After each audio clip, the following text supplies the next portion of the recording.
하나님 말씀은 출애굽기 19장 16절에서 25절 말씀까지입니다. 좀 길지만 내용을 함께 보기 위해서 같이 읽도록 하겠습니다. 출애굽기 19장 16절에서 25절입니다. 함께 읽도록 하겠습니다. 마침내 셋째 날 아침이 되었다. 번개가 치고 천둥 소리가 나며 짙은 구름이 산을 덮은 가운데 산양 뿔나팔 소리가 우렁차게 울려 퍼지자 진에 있는 모든 백성이 두려워서 떨었다. 모세는 백성이 하나님을 만날 수 있도록 진으로부터 그들을 데리고 나와서 산 기슭에 세웠다. 그때 시내 산에는 주님께서 불 가운데서 그곳으로 내려오셨으므로 온통 연기가 자욱했는데 마치 가마에서 나오는 것처럼 연기가 솟아오르고 온 산이 크게 진동하였다. 나팔 소리가 점점 더 크게 울려 퍼지는 가운데 모세가 하나님께 말씀을 아뢰니 하나님이 음성으로 그에게 대답하셨다. 주님께서 시내산 곧 그 산 꼭대기로 내려오셔서 모세를 그 산 꼭대기로 부르시니 모세가 올라갔다. 주님께서 모세에게 말씀하셨다. 너는 내려가서 백성에게 나 주를 보려고 경계선을 넘어 들어오다가 많은 사람이 죽는 일이 없도록 하라고 단단히 일러 두어라. 나 주에게 가까이 오는 제사장도 자신을 성결하게 하여야 한다. 그렇게 하지 않으면 나 주가 그들도 쳐서 죽일 것이다. 모세가 주님께 대답하였다. 주님께서 우리들에게 산의 경계선을 정하여 그것을 거룩하게 구별하라고 경고하시는 명을 내리셨으므로 이 백성은 시내 산으로 올라올 수 없습니다. 주님께서 그에게 말씀하셨다. 너는 어서 내려가서 아론을 데리고 올라오너라. 그러나 제사장들과 백성은 나에게 올라오려고 경계선을 넘어서는 안 된다. 그들이 경계선을 넘으면 나 주가 그들을 쳐서 죽일 것이다. 모세가 백성에게 내려가서 그대로 전하였다. 아멘. 다시 한번 기도하겠습니다. 하나님께서 그 옛날 시내산에 강림하신 이 말씀을 우리가 들으면서 여호와의 강림이 오늘 이 시대를 살아가는 우리에게 어떠한 의미로 다가와야 되는가를 알게 하시고 하나님 앞에서 우리가 무엇을 바라보고 또 무엇을 믿고 무엇을 소망해야 될 것인가를 깨닫는 복된 시간이 되게 하여 주시옵소서.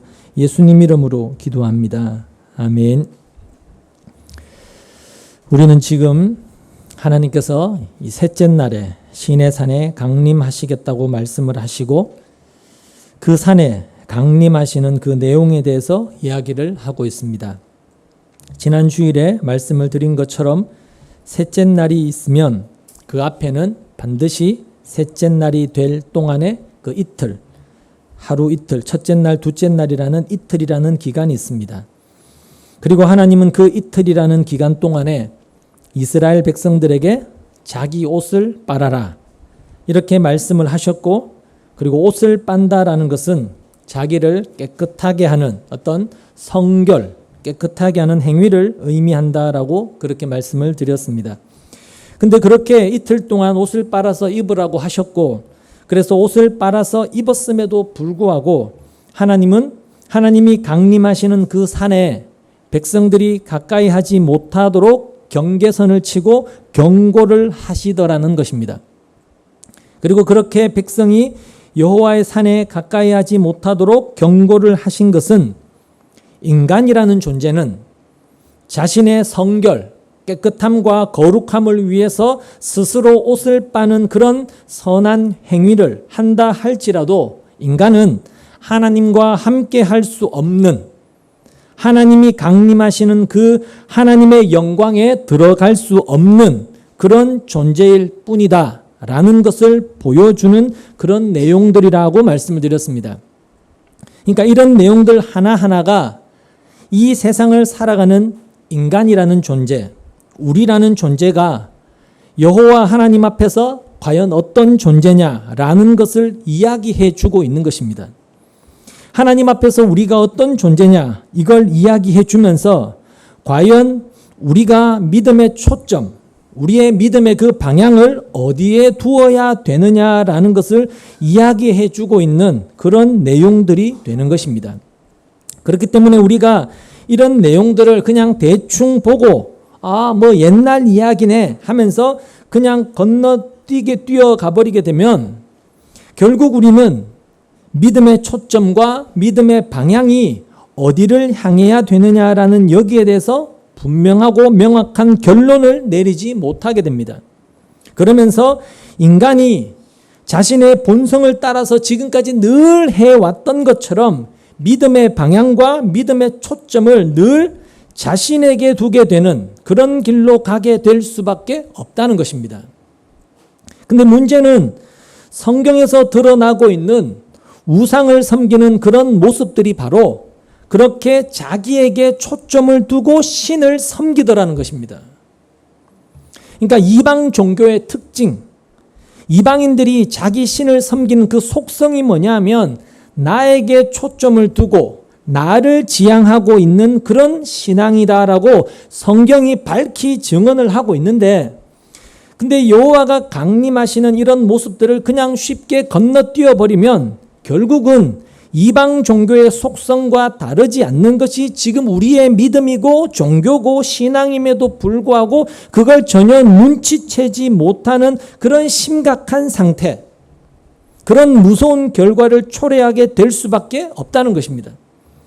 그것은 구원 없는 참된 믿음이 될 수가 없다는 것이죠. 그렇게 우리가 하나님의 의도, 그 하나님의 강림하심의 의미, 이런 것들을 우리가 알지를 못하면 결국은 나는 하나님 말씀대로 옷을 빨았습니다.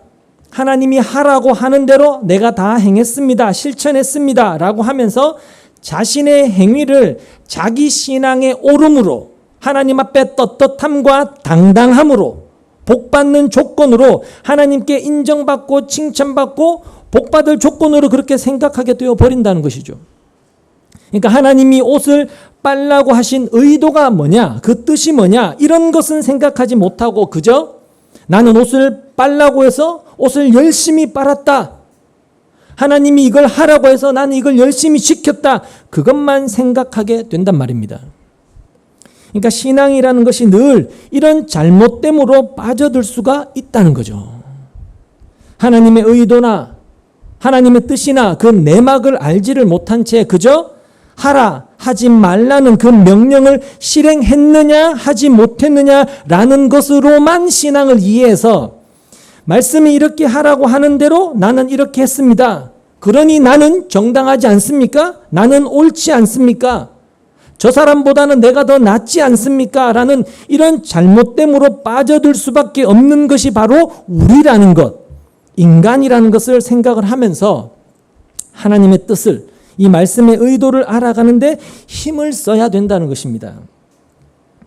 자, 오늘 본문은 지난주에 살펴봤던 내용에 이어서 하나님이 시내산에 강림하시는 장면으로 시작을 하고 있는데, 근데 하나님이 강림하시는 그 장면이 심상치가 않습니다.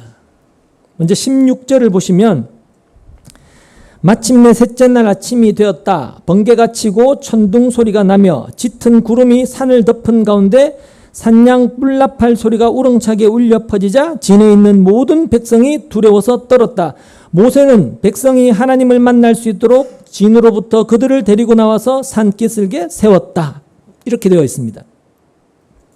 드디어 하나님이 말씀하셨던 하나님께서 이 땅에 실제로 강림하시는 그런 날인데, 정작 그 날이 백성들에게는 기쁨과 감격과 설렘, 즐거운 그런 날이 아니라 두려워 떠는 그런 날이 되어버린 것입니다. 우리가 이 내용을 생각하지 않고 아무것도 아는 것도 들은 것도 없는 상태에서 하나님의 강림을 우리가 그저 상상을 해본다면 과연 우리들의 머릿속에서는 어떤 광경으로 하나님의 강림이 그려질까요? 그냥 하얀 옷을 입은 천사들이 아름다운 목소리로 막 찬송을 하고, 또 강림하시는 곳에서는 막 예쁜 꽃과 향기가 막 터져나오고, 말 그대로 천국과 같은 그런 광경으로 하나님의 강림이 그려지지 않겠느냐는 것입니다. 그런 점에서 본다면 하나님의 강림을 묘사하는 본문의 내용은 전혀 뜻밖이라고 할 수가 있습니다. 왜냐하면 흔히들 말하는 좋으신 하나님, 사랑과 자비와 은혜가 풍성하신 하나님을 연상할 수 있는 그런 장면이 아니기 때문에 그렇습니다. 그런 광경이 전혀 아니라는 거죠. 그러니까 하나님의 강림은 시작부터가 우리의 생각에서 완전히 벗어나 버리는 그 심상치 않는 그런 광경이라고 할 수가 있는 것입니다. 그러니까 적어도 우리가 생각할 때는 하나님이 강림하신다, 하나님이 우리 중에 내려오신다라고 한다면 뭔가 막 찬란한 빛이 막 비치고 아름다운 꽃들이 막 피어 있고 또 그리고 천사들의 노랫소리가 막 들리는 그런 뭔가 아름다운 장면이 연출이 되어야 우리는 과연 하나님이 우리 가운데 강림하시는 모습이다, 그런 분위기다, 그런 생각이 든다는 거죠. 하나님이라는 신이 강림하시는데 하나님을 수종드는 천사들이 좀 노래도 부르고 하는 그런 좋은 분위기, 화기애애한 분위기가 되어야 될 것 같은데 이건 뭐 아주 무서운 모습으로 그런 분위기로서의 그런 강림이 되어버렸다는 것이죠. 그러니까 이게 바로 말씀을 드린 것처럼 늘 하나님을 자꾸만 좋으시고 사랑이 많으신 하나님, 인자와 자비가 풍성하신 하나님, 이렇게만 우리가 생각을 하면서 하나님의 그 인자와 자비하심을 마치 지난주에 말씀드렸다시피 돈 많고 능력 있고 실력 좋은 마음씨 좋은 이웃집 아저씨 정도로 하나님을 생각해 버리니까 자꾸 그런 환상을 갖게 된다는 것입니다. 근데 이 내용은 전혀 그런 내용이 아니라 마치 술에 취한 사람의 술을 확 깨게 만들어 버리는 것처럼 하나님에 대한 우리의 환상을 완전히 깨뜨려 버린다는 것입니다. 그러니까 하나님에 대한 환상을 깨뜨리는 그런 장면으로 지금 하나님이 강림하고 계시다는 거예요. 그래서 하나님은 우리의 생각으로 알고자 해서는 안 되는 거예요. 우리의 짧은 생각으로 하나님을 다 이해하려고 할 수가 없는 것이고, 하나님이 보여주시고 알려주시는 것, 하나님이 계시해 주시는 것이 우리의 생각에 자리하고 기억이 되는 것이 그래서 중요하다라고 이야기할 수가 있는 겁니다. 우리 마음대로 보고 하나님을 해석하는 것이 아니라 하나님이 보여주고 알려주고 계시해 주시는 대로 우리가 생각하고 우리 안에 채워져야 된다는 것이죠. 16절을 다시 보시면 하나님이 강림하시는 시내산을 어떻게 묘사하고 있느냐면 번개와 천둥 소리와 짙은 구름이 산을 덮었다라고 이야기합니다. 하나님이 강림하시는 산인데 그 산의 분위기가 아침인데도 불구하고 짙은 구름이 산을 가득 덮고 있는 것입니다. 그러면서 천둥 소리와 번개가 지금 요란합니다.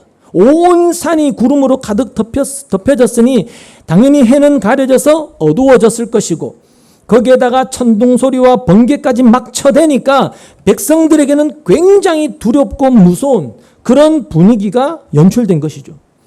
그렇게 두려움이 가득한 그런 분위기 속에서 17절에 보면 모세는 하나님을 맞으려고 백성들을 데리고 산기슭에 서 있는 것입니다. 그리고 18절 19절에서 이렇게 이야기합니다. 그때 시내산에는 주님께서 불 가운데서 그곳으로 내려오셨으므로 온통 연기가 자욱했는데 마치 가마에서 나오는 것처럼 연기가 솟아오르고 온 산이 크게 진동하였다. 나팔 소리가 점점 더 크게 울려 퍼지는 가운데 모세가 하나님께 말씀을 아뢰니 하나님이 음성으로 그에게 대답하셨다. 이렇게 이야기합니다. 자, 산에는 온통 연기가 자욱했다고 하는데 마치 그것이 가마에서 나오는 것처럼 그렇게 연기가 솟아올랐다라고 그렇게 표현하고 있습니다. 그러니까 불을 지피고 있는 가마에서 나오는 연기 같은 그런 짙은 연기가 하늘로 막 솟아오르고 있었고 그러면서 온 산이 크게 진동, 흔들리고 있는데 왜냐하면 하나님께서 불 가운데 그곳에 강림하셨기 때문이라고 이야기합니다. 그리고 하나님께서 불 가운데 강림하시는 이 장면을 보면 마치 어떤 장면이 연상됩니다. 어떤 장면이 연상되시나요? 화산이 폭발하는 것 같은 그런 것을 연상할 수 있는 그런 장면이라고 할 수 있습니다. 산이 흔들리고 짙은 연기가 하늘로 솟아오르고 불 가운데서 강림하시는 것이 산에서 화산이 터져서 용암이 분출되어 나오는 어떤 그런 장면을 연상케 하지 않느냐는 겁니다. 영화나 뉴스에 보면 가끔 화산이 터져서 시뻘건 용암이 막 흘러 넘쳐 나오는 그런 장면들을 보고 있으면 마치 성경에서 말하는 유황불로 가득한 지옥 같다는 그런 생각이 들게 되는데 마치 하나님의 강림이 그러한 장면을 연상하게 하고 있다는 것입니다. 그러니까 그런 시뻘건 불길이 마치 용암이 막 하늘로 솟아오르는 그런 장면이 하나님의 강림하시는 모습이라면 여러분 그 근처로 감히 누가 갈 수가 있겠냐는 겁니다. 그러니까 하나님께서 불 가운데 강림하신다고 하시는데 그 불이 마치 그냥 모닥불처럼 조그맣고 겨울에 우리의 추운 몸을 따뜻하게 녹여주는 그런 불 정도가 아니었을 거라는 거죠. 용암처럼 사람을 아주 두렵게 하는 무서운 그런 불이라고 볼 수밖에 없다는 이야기입니다. 하나님의 강림은 그렇게 무서운 장면이고 두려운 분위기였던 것이죠. 자, 그럼 하나님은 강림을 하시는데 왜 그렇게 무서운 분위기로 두려운 그런 상황을 연출하시느냐 하면 강림을 하시느냐는 것입니다. 그런 상황을 연출하시면서 강림을 하시느냐는 거죠. 이 땅에 오시는데 왜 그렇게 두려워 떨게 하시는 그런 모습으로 내려오시느냐는 것입니다. 이스라엘 백성은 지금까지, 그러니까 그때까지 하나님을 자신들의 신으로 섬겨오면서 하나님은 무섭고 두려운 분이다 이런 생각을 하지 않았을 겁니다. 물론 신을 섬기는 대부분의 사람들은 인간이 신에게 뭔가 잘못한 것이 있으면 신이 노해서 저주를 내린다 이런 생각들을 당연히 하기 마련입니다. 근데 반대로 신을 정성껏 잘 섬기면 신은 우리를 도와주고 우리를 지켜준다 라는 이런 생각들을 다들 기본적으로 그렇게 하고 있다는 이야기입니다. 우리나라도 옛날에 집안에 무슨 문제가 생기면 조상 귀신이 노했다 이런 생각을 하기도 하고 어떤 나라에 큰 재난이 발생하면 이건 신이 노한 거다 이런 생각을 하면서 신의 노여움을 풀어주기 위해서 제사도 지내고 뭐도 바치고 하는 그런 일들이 많이 있었지 않습니까? 그러니까 이스라엘도 하나님을 그런 식으로 생각을 하면서 믿고 섬겼을 거라는 이야기입니다. 왜? 애굽이 그렇게 섬겨왔거든요. 그래서 자기들이 하나님을 잘 섬기기만 하면 자기들에게 있어서 하나님은 좋은 분이 되는 거예요. 좋은 분. 자신들은 아무런 문제가 없다고 생각할 수밖에 없는 것이죠. 그러니까 이게 신에 대한 인간들의 공통적인 상식으로 그렇게 굳어져 있다는 그런 이야기입니다. 근데 이스라엘이 몰랐던 것이 뭐냐면 자기들이 하나님을 어떻게 섬기든 상관없이 그 여호와라는 하나님 앞에서의 자기들은 심판을 받을 존재일 뿐이라는 것을 그들은 몰랐던 것입니다. 그러니까 아무리 하나님을 잘 섬긴다 할지라도 여호와 앞에서 우리는 심판받을 존재일 뿐이라는 것. 결국 하나님은 우리에게 무섭고 두려운 분이다. 이걸 이스라엘이 몰랐던 겁니다. 그리고 하나님은 무섭고 두려운 분이다라는 그것은 그때만 그랬던 것이 아니라 지금의 이 세상에 대한 하나님의 입장도 동일하고 마찬가지라는 것입니다. 그리고 하나님이 무섭다, 두렵다라는 이러한 이야기는 단순히 하나님의 속성과 성품 자체가 무서운 분이고 두려운 분이다 그런 의미가 아닙니다. 하나님 스타일 자체가 두렵고 무서운 분이라는 그런 의미가 아니라 죄에 대해서 하나님은 그만큼 무섭고 두려운 분이다라는 그런 뜻입니다. 죄에 대해서는 절대로 눈 감아주지 않으시는 엄청나게 무서운 분이다라는 거죠. 태초에 거룩하신 하나님은 이미 아담에게 죄에 대해서는 반드시 죽는다 이렇게 선언하셨지 않습니까? 그럼에도 불구하고 인간은 사탄의 유혹에 넘어가서 먹지 말라고 했던 선악과를 먹음으로써 이미 죄 아래에 있게 되었지 않습니까? 모든 인간이 죽음 아래 있게 된 것이죠. 그 죄 아래에 있는 자기 백성을 구원하시기 위해서 예수님을 이 땅에 보내신 것이고 하나님은 그렇게 아들의 십자가를 통하여 죄를 어떻게 대하시는지를 죄를 얼마나 미워하시는지를 나타내 보이셨던 겁니다. 우리는 십자가를 보면 하나님이 죄를 얼마만큼 혐오하시는지를 볼 수가 있는 것이죠. 그러니까 그렇게 이미 죄 아래에 있게 된 세상에 하나님께서 강림하신다, 내려오신다라는 것은 단순히 우리가 어떤 호기심으로 하나님이 오시는데 구경하러 한번 가보자 라는 그런 문제가 아니라는 이야기입니다. 죄로 인해서 악하고 더러워진 세상에 거룩하신 하나님이 강림하신다는 그것 자체가 세상의 입장에서는 두렵고 무서운 일이 아닐 수가 없는 거죠. 세상의 입장에서는. 그러니까 이걸 우리가 구약에서 있었던 그런 이야기로만 생각을 하면 안 된다는 겁니다. 이것은 출애굽기에 나오는 옛날 이스라엘의 이야기고 수천 년 전에 있었던 그런 이야기고 지금은 하나님이 어떤 산에 강림하신다는 그런 이야기가 없으니까 그냥 옛날 이야기, 과거의 이야기다라고 그렇게 생각하고 넘어갈 문제가 절대로 아니라는 이야기입니다. 우리가 이런 성경의 내용을 그냥 옛날 이야기로 보면서 옛날에 이런 일이 있었어 라며 그렇게 하고 넘어갈 문제라면 여러분 이건 하나님 말씀인 성경이 아닌 거예요. 이것은 그냥 찢어버려도 그냥 무시해버려도 아무 상관없는 그냥 그런 옛날 이야기일 뿐이라는 거죠. 근데 성경이라는 이 하나님 말씀은 절대 신자에게는 그렇게 다가오지를 않는다는 것입니다. 불신자들에게는 이 성경이라는 하나님 말씀이 그냥 옛날 이야기, 우리나라 이야기도 아닌 이스라엘의 옛날 역사 이야기 정도로만 다가올지 몰라도 신자에게는 절대로 그렇게 다가오지 않는다는 것입니다. 늘 자신의 현재를 바라보게 하는 것이 바로 하나님 말씀인 성경이라는 것이죠. 그럼 하나님의 신해상 강림이 오늘 우리에게는, 신자된 우리에게는 어떤 의미가 되느냐? 사도행전 2장으로 한번 가보시겠습니다. 사도행전 2장 14절부터 제가 읽어드리겠습니다. 베드로가 11사도와 함께 일어나서 목소리를 높여서 그들에게 엄숙하게 말하였다.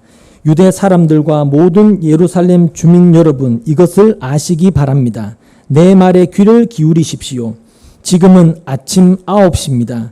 그러니 이 사람들은 여러분이 생각하듯이 술에 취한 것이 아닙니다. 이 일은 하나님께서 예언자 요엘을 시켜서 말씀하신 대로 된 것입니다. 하나님께서 말씀하신다. 마지막 날에 나는 내 영을 모든 사람에게 부어주겠다. 너희의 아들들과 너희의 딸들은 예언을 하고 너희의 젊은이들은 환상을 보고 너희의 늙은이들은 꿈을 꿀 것이다. 그 날에 나는 내 영을 내 남종과 여종들에게도 부어주겠으니 그들도 예언을 할 것이다.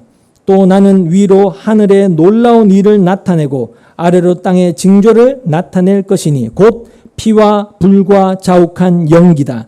주님의 크고 영화로운 날이 오기 전에 해는 변해서 어두움이 되고 다른 변해서 피가 될 것이다. 그러나 주님의 이름을 부르는 사람은 구원을 얻을 것이다. 자, 이 내용이 무슨 내용인지 아실 겁니다. 이 내용이 오늘 본문과도 연결이 되는 내용인데 지금 이 사도행전의 내용이 무슨 내용이냐면 오순절 날에 성령이 강림하시고 난 뒤에 베드로가 성령의 오심에 대해서 이야기를 하고 있는 그런 내용입니다. 오순절 날에 승천하신 예수님이 제자들에게 약속하셨던 성령이 오순절에 임하셨고 그렇게 성령을 받은 사람들에게서 나타난 현상이 방언이었습니다. 외국어 방언이었죠. 성령을 받음으로써 방언을 하게 되었는데 당시 유대인들의 3대 절기 중에 하나인 오순절이 되면 각국의 디아스포라로 흩어져 있던 유대인들이 성전이 있는 예루살렘에 모여서 절기를 지키도록 되어 있었습니다. 평상시에는 흩어져서 지내다가 율법을 따라서 절기를 지키기 위해서 타국으로 흩어져 있던 온 유대인들이 예루살렘으로 다들 모여서 절기를 지키게 되어 있었던 거죠. 그래서 거기에는 각국에 흩어져 있던 유대인들도 있었고 또 이방인이지만 유대교로 개종한 유대교에 속한 이방인들도 와 있었습니다. 근데 성령을 받은 제자들이 각기 다른 언어로 하나님의 큰 일, 그 구원에 대해서 지금 막 이야기를 하는 겁니다. 성경에 보면 대략 15개국의 사람들이 당시에 예루살렘에 와 있었던 것으로 나오는데 그래서 각국에서 온 사람들이 당황을 하면서 아니 저 사람이 어떻게 우리나라 말로 이런 이야기를 하지? 라고 하면서 야 알고 새술에 취했구나. 아침부터 술이 취했구나 라면서 조롱을 했던 겁니다. 그래서 베드로가 그들에게 이 사람들은 술에 취한 것이 아니다라고 하면서 성령이 강림하신 것과 그리고 성령을 받음으로 인해서 증거한 내용, 성령 받음에 대해서 증거한 그 내용이 바로 방금 읽어드렸던 이 내용입니다. 근데 베드로가 성령이 오신 것을 이야기하면서 구약의 선지자 요엘이 했던 이 이야기를 언급을 하는 겁니다. 하나님이 요엘 선지자를 통해서 하셨던 말씀인데 방금 읽어드렸던 사도행전 2장 17절에서 21절의 이 내용이 하나님이 요엘 선지자를 통해서 예언하게 하셨던 내용입니다. 요엘 선지자의 예언이죠. 근데 19절에 보면 또 나는 위로 하늘에 놀라운 일을 나타내고 아래로 땅에 징조를 나타낼 것이니 곧 피와 불과 자욱한 연기다라고 말씀을 하십니다. 이 구절은 오순절날에 성령이 강림한 뒤에 성령의 오심에 대해서 베드로의 설명이거든요. 근데 베드로는 왜 성령의 강림, 성령의 오심을 피와 불과 연기와 연결해서 이야기를 하느냐는 겁니다. 이것 또한 우리가 생각하는 성령 강림과는 다른 성령의 강림입니다. 사실은. 그렇기 때문에 베드로가 했던 이 말을 생각해 보면 성령이 오셨다는 것도 절대로 간단하게 이야기하고 넘어갈 이야기가 아닌 거예요. 지금 사람들이 생각하는 것처럼. 하지만 대부분의 지금의 기독교인들은 그냥 성령이 오신 것을 아주 간단하게 생각을 하고 쉽게 넘어가기 일쑤라는 겁니다. 성령 강림은 그저 성령을 받으면 그저 마음이 막 뜨거워지거나 방언을 하거나 아니면 사람이 좀 변해서 성품이 좀 달라진 그런 것으로 생각하는 게 대부분입니다. 성령이 오신 것이 뭔가 좀 신비한 능력이 주어지는 그런 것으로 대부분 알고 있죠. 성령이 오신 것을 그렇게 알고 있어요. 주로 방언하고 아니면 내가 몸이 안 좋았는데 병 고침을 받는다든지 아니면 뭔가 들었다 봤다 느꼈다라는 어떤 신비한 체험을 하는 이런 걸 성령이 역사하고 성령이 나에게 오신 증거라고 그렇게 자꾸 생각하고 받아들이는 것입니다. 그래서 오순절에 성령을 받은 제자들이 방언을 하게 된 것도 방언을 하나의 은사를 받은 성령을 받은 증거로 이해를 하게 되어 버렸는데 그래서 생긴 파가 무슨 파입니까? 오순절파예요. 순복음교회란 말입니다. 근데 베드로가 말하는 성령의 강림, 그 오심이라는 것은 그런 이야기는 그런 것과는 전혀 거리가 먼 이야기라는 거예요. 그럼 사도행전의 베드로의 이야기를 살펴보기 전에 먼저 요엘 선지자의 예언이 어떤 내용인지를 먼저 잠깐 보도록 하죠. 요엘서 2장으로 한번 가보겠습니다. 요엘서 2장 1절 2절입니다.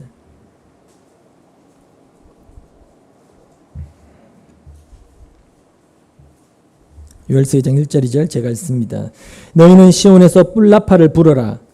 하나님의 거룩한 산에서 경보를 울려라. 유대 땅에 사는 백성아 모두 떨어라. 주님의 날이 오고 있다. 그 날이 다가오고 있다. 그 날은 캄캄하고 어두운 날, 먹구름과 어둠에 뒤덮이는 날이다. 셀 수 없이 많고 강한 메뚜기 군대가 온다. 마치 어둠이 산등성이를 넘어오듯이 새까맣게 다가온다. 까마득한 옛날까지 거슬러 올라가 보아도 이런 일은 없었다. 앞으로 10,000대에 이르기까지도 다시는 이런 일이 없을 것이다. 이게 이제 요엘 선지자의 예언입니다. 주님의 날에 대한 예언. 즉 여호와의 날에 대한 예언인데 시온에서 나팔을 불고 하나님의 거룩한 산에서 경고의 소리를 울려서 백성들을 다 떨게 하는 이것을 여호와의 날이 이르게 된 것으로 그렇게 지금 예언을 하고 있는 겁니다. 시온에서 나팔을 불고 하나님의 거룩한 산에서 경고의 소리를 울려서 백성들로 하여금 두려움에 떨게 하는 이걸 여호와의 날로 지금 여호와의 날이 임한 것으로 이야기를 한다는 거죠. 근데 그 여호와의 날의 모습이 지금 시내 산에 강림하는 여호와의 모습과 너무 똑같다는 겁니다. 흡사하다는 거예요. 요엘이 말한 여호와의 날과 시내 산에 강림한 여호와의 모습이 같다는 거예요. 어떻게 같으냐? 먼저 본문 16절에 보면 마침내 셋째 날 아침이 되었다가 그때 번개가 치고 천둥 소리가 나며 짙은 구름이 산을 덮는 가운데 산양 뿔나팔 소리가 우렁차게 울려 퍼지자 진에 있는 모든 백성들이 두려워서 떨었다라고 하면서 나팔 소리가 등장을 해요. 요엘서에 나온 것처럼. 그리고 두 번째 21절에 보면 주님께서 모세에게 말씀하셨다. 너는 내려가서 백성들에게 나 주를 부르고 경계선을 넘어 들어오다가 많은 사람이 죽는 일이 없도록 하라고 단단히 일러두어라 라고 하시면서 여호와께서 강림하시면서 백성들에게 하시는 경고의 메시지가 등장해요. 그렇죠?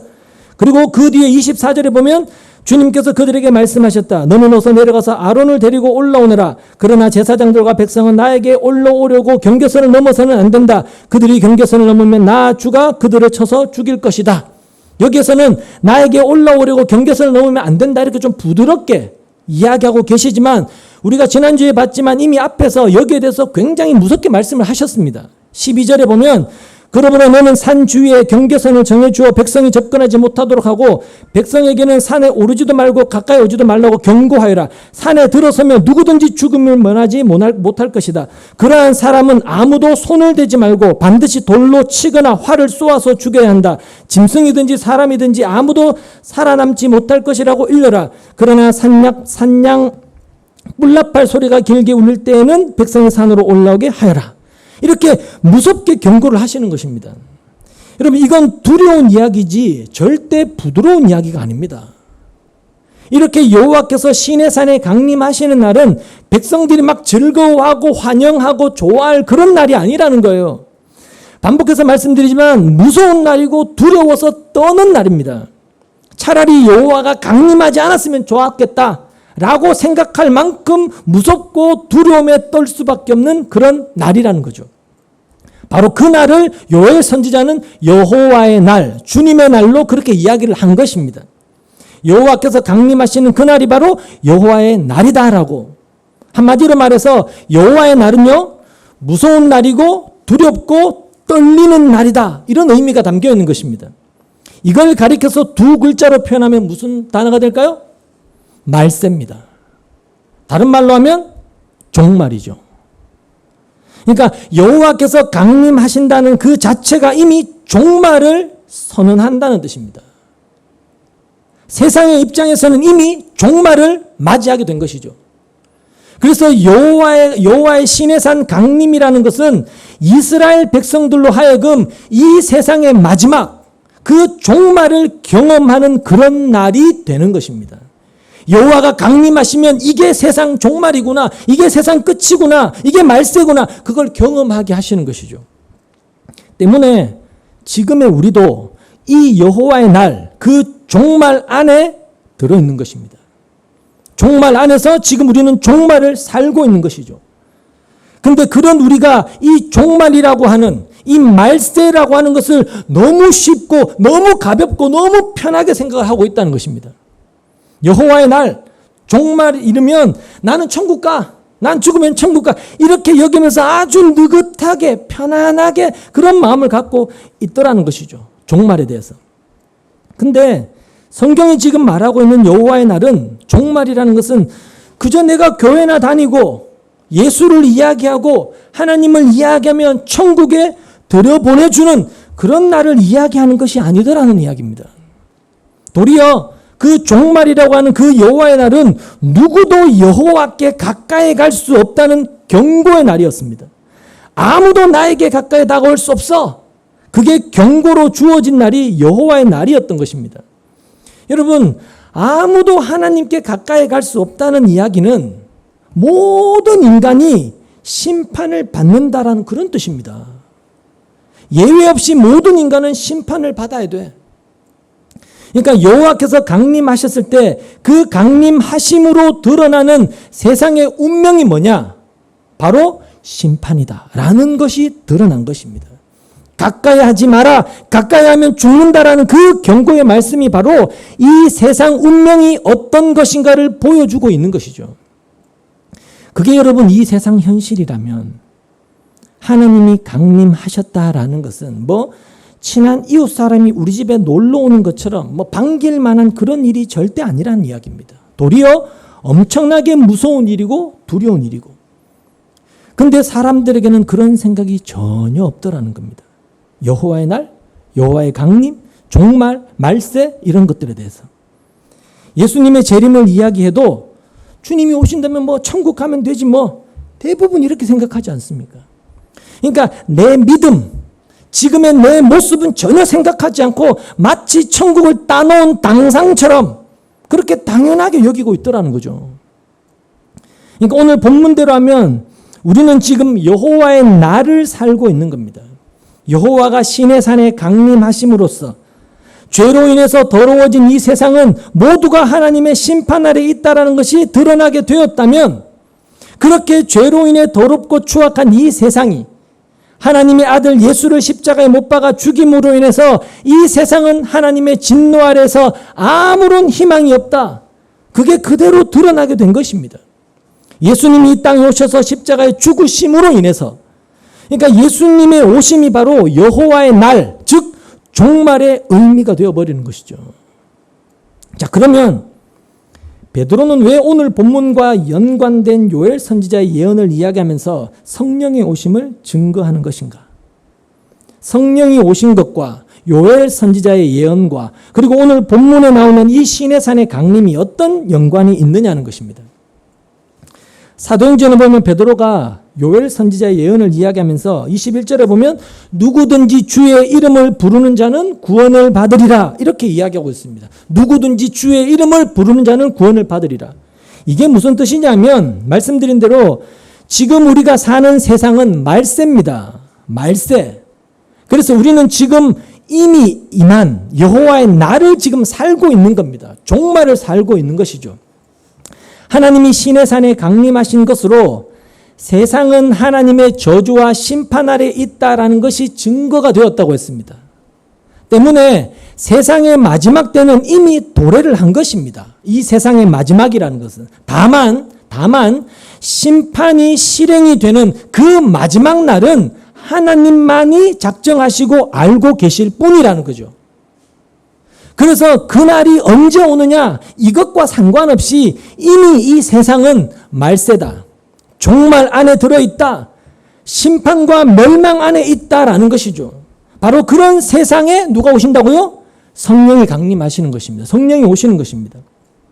그렇게 성령이 오시게 되면 분명한 사실은 성령을 받은 사람이 있게 됩니다. 성령을 받게 된 사람이 있게 되죠. 그리고 성령을 받은 사람들에게는 어떤 은혜가 주어지게 되느냐 하면, 어떤 은혜가 주어진다고요? 주님의 이름을 부르는 은혜가 주어집니다. 성령을 받은 사람, 성령을 받은 그 사람들이, 그리고 오직 주님의 이름을 부르는 자만 구원이 된다, 이렇게 이야기를 하시는 겁니다. 그러니까 주님의 이름을 부르면 구원을 받는다라는 이 말은 주의 이름을 부르는 자들만 구원을 받는다, 이런 뜻이 되는 것이죠. 그렇기 때문에 누가 성령을 받은 자인가? 라는 것은 주님의 이름을 부르게 되는 것으로 증거가 되는 겁니다.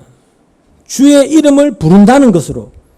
근데 이렇게 이야기하면 대부분의 기독교인들은 그거야 뭐 다 아는 이야기 아니냐, 이렇게 생각하기가 쉽습니다. 왜냐하면 주의 이름을 부르는 것을 아주 쉽고 단순하고 간단하게 생각하기 때문에 그런 거예요. 나는 지금 여기 와서 교회도 다니고 있고 예배도 드리고 있고 가끔은 주님에 대해서 이야기하기도 하고 나는 믿음이 있다고 스스로 자꾸 생각하기 때문에 난 지금도 주님의 이름을 부르고 있고 주님을 나의 구주로 고백하고 있어, 이렇게 쉽게 생각하고 단정해버린다는 이야기입니다. 근데 베드로가 주의 이름을 부르는 자는 구원을 받는다라고 지금 이렇게 이야기를 하고 있는 것은, 너희가 구원받으려면 주의 이름을 불러라, 주의 이름만 부르면 무조건 너희는 구원된다, 이런 뜻으로 한 말이 아닙니다. 주의 이름만 부르면 구원받아, 빨리 불러봐, 이런 이야기 하는 게 아니라는 거예요. 그런 뜻이 아니고, 이 세상이라는 것은, 이 세상은 처음부터 주의 이름을 부를 자들이 없다는 뜻입니다. 이 세상은. 이 땅에 있는 사람은 그 누구도 주의 이름을 부르지 않는다. 그걸 전제로 해서 하는 말입니다. 만약에 너희가 주의 이름을 불러라, 그럼 내가 너희 구원해 줄게, 이렇게 해서 자기 스스로 주의 이름을 부를 자가 있다면, 그럼 온 세상이 심판 아래 있다고 이렇게 이야기할 수가 없지 않습니까? 왜냐하면 적어도 심판 아래 있는 사람들 중에는 스스로 주의 이름을 부를 자들이 있다면 그들은 심판에서 제외시켜야 되지 않습니까? 그러면 당연히 예수님이 오실 이유도 없죠. 없잖아요. 자기 스스로 주의 이름을 부를 수 있는데 예수님 뭐하러 옵니까? 오실 필요가 없지. 왜냐하면 예수님이 오셨다는 것은 이 세상이 자기 스스로 주를 믿거나 주님의 이름을 불러서 구원받을 가능성이 제로다. 이걸 의미하고 있기 때문에 그래요. 지 스스로 믿고 지 스스로 구원받을 수 있으면 뭐 하려고 예수님이 오십니까? 오실 필요가 없지. 성령이 오실 필요도 없고. 그러니까 아무도 나 스스로 주님의 이름을 불러서 구원을 얻을 가능성이 없는 그런 세상이기 때문에, 이 세상이 그런 세상이기 때문에 예수님이 오신 것입니다. 그게 십자가라는 거예요. 그게 십자가. 예수님이 사람들에게 붙잡혀서 모진 고난을 당하시고 십자가에 죽으신 그걸 보면서 이 땅은 도무지 구원될 가능성이 없다라는 것이 드러나게 된 것입니다. 하나님의 아들이신 예수가 직접 오셨는데도 불구하고, 또 그런 예수가 직접 하나님의 말씀을 전했음에도 불구하고 그 주님의 이름을 부르지도 않을 뿐더러 도리어 그 주를 잡아서 십자가에 못 박아 죽여버렸지 않습니까? 때문에 세상은 자기 스스로 주를 불러서 구원 얻을 사람이 없는 것입니다. 아무도. 그걸 구원이라고 하는, 결국 구원이라고 하는 것은 내가 내 힘으로 주님을 불러서 구원되는 게 아니고요. 내가 예수를 믿어서 구원을 받는 게 아니라 예수님의 피로만, 예수님이 흘리신 그 십자가 보혈, 그 공로로만 된다. 이걸 증거하는 것입니다. 그게 십자가고 이걸 복음이라고 한단 말입니다. 그래서 구원은 십자가 복음으로만 가능하다. 이렇게 이야기를 하는 거예요. 교회가 복음 겁나게 많이 이야기하고 있지만, 단순히 복음은 예수님이 우리를 구원했다. 그러니 예수님을 믿어. 예수님 믿고 구원받아. 이걸 이야기하고 있는 것이 아닙니다. 복음은 인간이 가지고 있는 모든 가능성을 완전히 제거해버리는 거예요. 그래서 순전히 예수님의 십자가 공로만 믿고 전하는 그걸 복음이라고 하는 겁니다. 예수님의 공로와 은혜만 들어있는 것. 그래서 이 복음을 믿고 주의 이름을 부르는 것은 오직 성령의 강림이 아니면, 성령이 오시고 성령을 받음으로써만 가능하게 되는 겁니다. 때문에 성령은 우리로 하여금 내 힘이 아니고 예수님의 피의 은혜, 그 공로만 믿고 의지하는 방향으로 우리를 끌고 가는 거예요. 그게 성령이 하시는 일입니다. 우리에게서.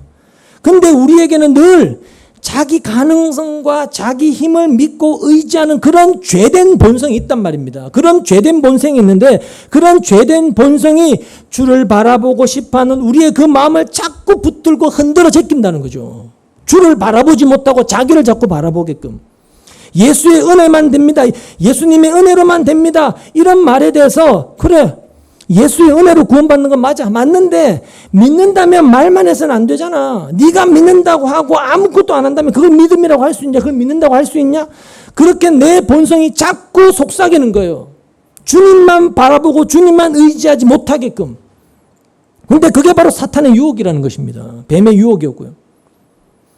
그래서 우리가 예수를 믿는다고 해도 흔들리지 않고 한결같이 주만 바라보게 되는 것이 아니더라는 거죠. 바라볼 수 없더라는 거죠. 늘 내 속에 있는 그 죄의 본성 때문에 흔들리고 죄된 생각과 늘 싸우게 되어 있더라는 거죠. 생명의 법과 죄의 법이 끊임없이 싸우더라는 거죠. 그런 싸움에서 성령이 우리로 하여금 죄의 본성을 쫓지 않고 이 복음을 쫓게 만든다는 것입니다. 그건 그런 성령의 일하심 때문에 우리가 주님의 이름을 부르게 되어지는 것이고요. 때문에 주의 이름을 부르게 되는 것은 성령이 나를 간섭하시고 죄된 나의 본성과 싸우셔서 승리하신 결과입니다. 내가 그냥 부르는 것처럼 보여지지만 그렇지 않아요. 성령이 내 안에 오셔서 나를 간섭하시고 장악하시고 죄된 내 본성과 치열하게 싸우셔서 주님의 이름을 부르게 만든 결과라는 거예요. 그리고 이 모든 내용을 다 포함하고 있는 것이 바로 복음이고, 성령의 일하심으로 그 복음을 믿게 되어지면 결국 자기를 부인하게 되어지는 거예요. 자신의 가능성과 자신의 힘을 의지하지 않게 되는 거예요. 그게 성령의 일하심이란 말입니다. 그래서 사실은 여러분 성령을 받지 않아도 얼마든지 주의 이름을 부를 수 있다는 거예요. 성령을 받지 않아도 얼마든지 주님의 이름을 부를 수 있습니다. 자기가 자기 입으로 부르는데 누가 못 부르겠습니까? 얼마든지 주님이라고 부를 수 있죠. 말로는 그렇게 할 수 있어요. 근데 성령을 받지 않는 사람이 주님의 이름을 부르는 것에는 티가 납니다. 티가 나요. 어떤 티가 날까요? 순전히 자기를 위해서 주를 찾고 주를 부르게 되어 있다는 겁니다. 자기를 위해서. 그게 성령 받지 않고 자기 입으로 주님의 이름을 부르는 증거입니다. 자기를 위해서 주를 찾고 주를 부르게 되어 있어요. 그리고 주의 이름을 부르는 것도 주가 주신 믿음이 아닌, 주가 주신 믿음에 의해서 부르는 게 아니라 자기 믿음으로 그렇게 간주해버려요. 이건 내 믿음이라고. 주님이 주신 믿음이 아니라 내 믿음이라고. 거기에는 뭐가 등장할까요? 은혜나 감사라는 건 없고요. 뭐가 등장하죠? 자랑과 교만이 나올 수밖에 없는 겁니다. 자기가 했는 거에 대해서 자꾸 이야기할 수밖에 없다는 거죠. 이런 것들이 바로 성령을 받은 것과 다른 방향이다라는 것이 그렇게 드러나게 되어지는 것입니다. 그래서 베드로가 이 성령의 오심을 이야기하면서 요엘 선지자의 이야기를 하고 있는 것은 성령이 오시는 것은 우리로서는 안 되는 것을 되게 하시기 위해서다. 성령이 오시는 것은 우리로서는 안 되는 것을 되게 하시기 위해서다. 그 안 되는 것이 뭐냐? 주의 이름을 부르는 것이다. 그건 우리로서는 도저히 안 될 일인데 성령이 오심으로 인해서 되게 된다. 그 일이 성령이 오심으로 되어진 일이다. 그걸 지금 이야기하고 있는 것입니다. 그래서 오늘 이 신의 산에 여호와가 강림하신 이 내용에서 우리가 마음에 담아둬야 될 것은 세상은 말세다. 종말이다. 죄로 인해 심판 아래 있다. 그겁니다.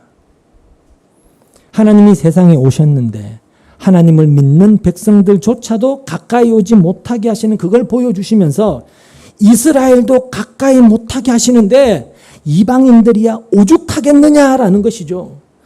그게 우리가 몸담고 살아가는 이 세상의 진짜 현실이란 말입니다. 진짜 현실.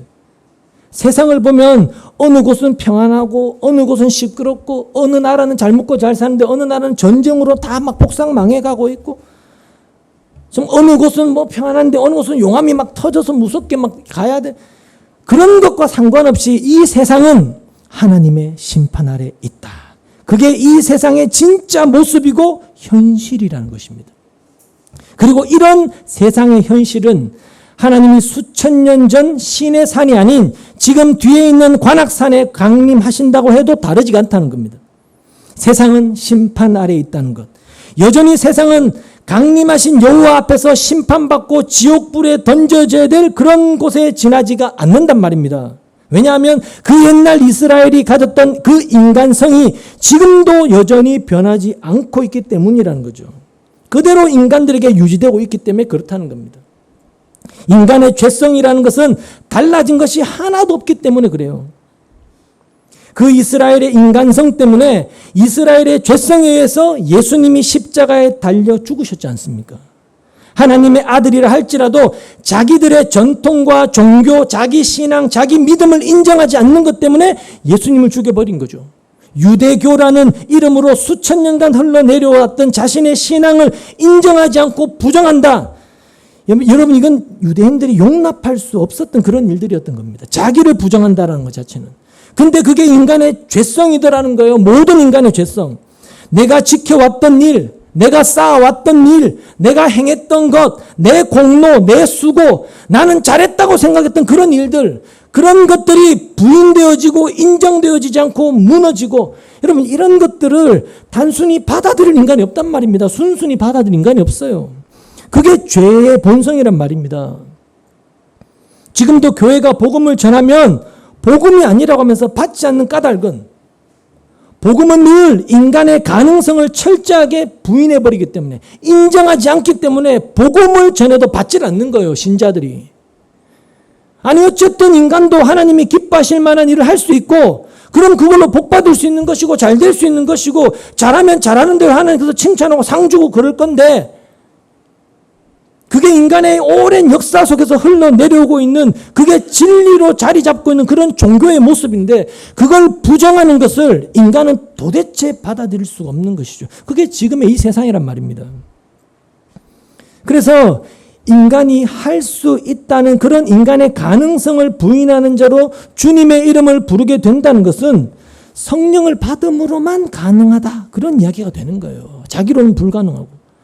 나를 부인하게 되는 것도 역시 성령으로만 되는 일이다, 그런 이야기가 되는 거죠. 성령이 우리에게 오시지 않고, 그래서 우리가 예수님을 알게 되지 못했다면 우리의 운명은 세상과 함께 멸망받는 그것밖에 없는 것입니다. 똑같이 멸망인 것이죠. 그러니까 이런 것들을 생각한다면 성령이 오셔서 나로 하여금 복음을 알게 하시고 주의 이름을 부르게 하신 이것이야말로 세상이 알지 못한 것을 알게 하신, 믿을 수 없는 것을 믿게 하신 하나님의 엄청난 크신 은혜다. 늘 이런 결론, 이런 답이 우리 안에 있어져야 한다는 것입니다. 그러니까 놀랍고 감사한 게 뭐냐면, 이 은혜가 세상 모든 사람들에게 주어지는 것이 아니고 하나님께서 창세전에 택한 자들에게만 주어진 선물이라는 것입니다. 하나님께서 허락하시고 불러낸 자에게만 주어진 선물이다. 그러니까 그게 기쁨과 감사함으로 자리하게 된 그 사람이 성령 받은 신자라는 것이죠. 본문 20절을 보시면 이렇게 이야기합니다. 주님께서 시내 산 곧 그 산 꼭대기로 내려오셔서 모세를 그 산 꼭대기로 부르시니 모세가 올라갔다. 보시면 여호와께서 올라오라고 부르신 자, 가까이 하기를 허락한 자가 있습니다. 모세밖에 없습니다.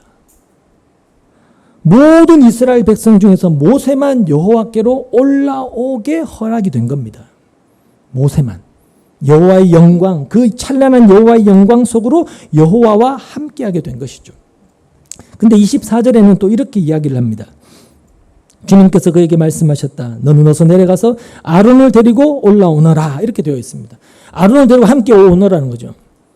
아론을 데리고 함께 올라오고 하시는데 24절에 가면, 24장에 가면 아론은 멀리 서서 경배하게 하시고 또 모세만 가까이 오라고 하시는 겁니다. 올라오게는 하시는데 아론은 멀리서만 바라보게 하시는 겁니다.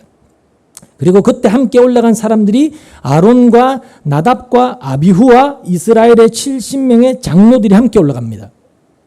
그런데 이 사람들은 모세와 함께 하나님의 그 영광 속으로 들어가서 여호와를 대면하는 것이 아니고 그저 멀리서만 바라보고 모세 혼자만 여호와께로 나아가게 된다는 것입니다.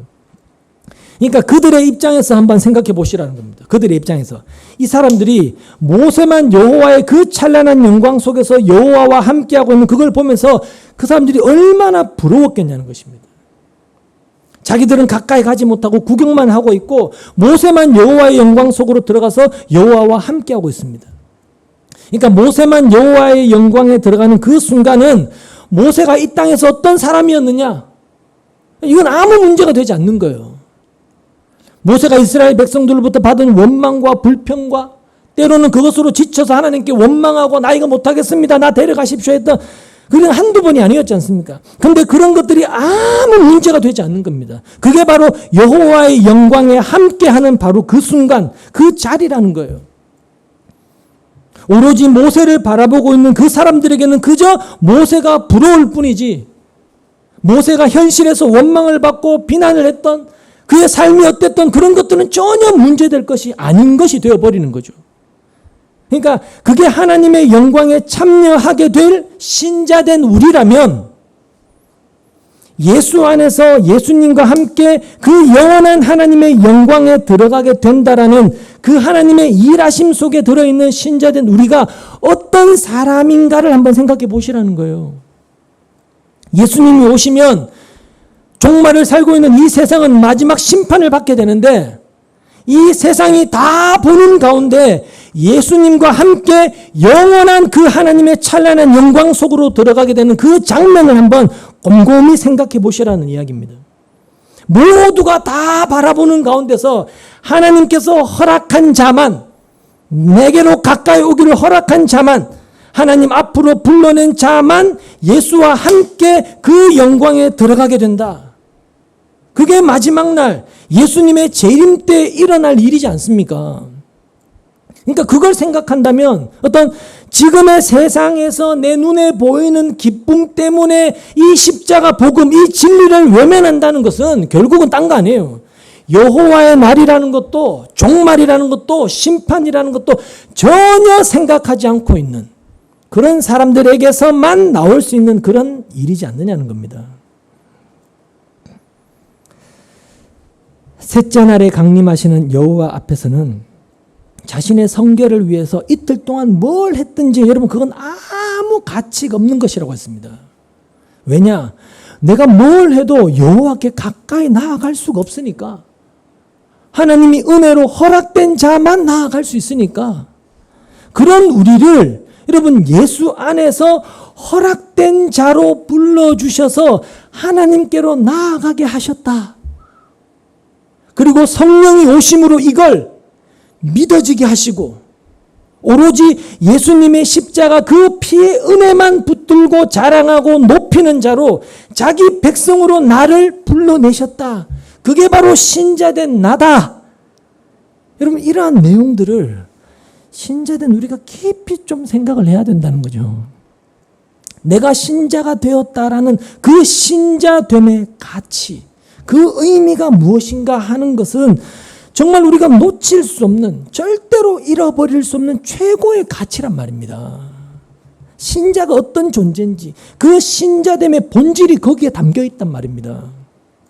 그런데 이런 신자됨의 본질과 가치를 모른다면 우리가 이스라엘처럼 자신을 깨끗게 하기 위해서 이틀 동안 열심히 옷을 빨았던 것처럼 우리가 이 땅에서 뭘 한다 할지라도 그것은 하나님 앞에 아무 의미가 없는 게 돼버린단 말입니다. 여러분 그게 우리에게 중요한 게 아니라 정말 중요한 것은 성령이 나에게 오심으로 인해서 내가 어떤 자인지를 알게 되었느냐? 내가 오직 예수님의 피의 은혜로만 존재하고 있다는 그 의미를 진짜 알게 되었느냐? 이게 진짜 중요한 거예요, 여러분. 그렇게 우리는 본래 아무런 믿음도 없는 그런 사람들이었는데 성령이 오심으로 그런 믿음이 있게 하셨다는 것. 그 믿음이 우리로 하여금 오직 예수님의 십자가 그 피의 은혜만 바라보고 높이고 자랑하게 한다는 것. 이걸 늘 여러분 마음에 두시고 여러분 안에 있는 성령으로 인해 항상 주의 은혜만, 예수께로만 온 마음이 향하는 그런 저와 여러분 되시기를 주님의 이름으로 소망합니다. 기도하겠습니다.